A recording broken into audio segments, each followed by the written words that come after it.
Nếu như trước mặt mình á Dạ. có một chiếc xe tập lái đó, Dạ. nó đi quá chậm thì Dạ. Thái xử lý như thế nào Thái? Giờ còn chưa quen tay nên lúc nào vắng thì em mới tìm cách để Được đi rồi. lên. Dạ. Còn giờ thì đang công quá em đi theo sau thôi. Chứ bất càng tội nghiệp ha. Dạ. Cái khả năng của ta tới nhiêu đó thôi, chí người ta sao được. Thường em chạy xe mình chỉ bóp còi, xe máy không phải xử lý được thì xử lý. Lúc nào thẳng cảm thì bóp còi.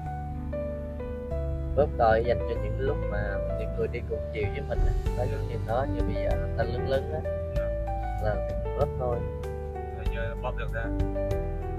Có nguy cơ gây tai nạn, Dạ. nguy cơ tạo tình huống nghiệp cho mình. Dạ. Thứ nhất lái xe không tập trung, sử dụng điện thoại thì nhắc nhở người ta. Dạ.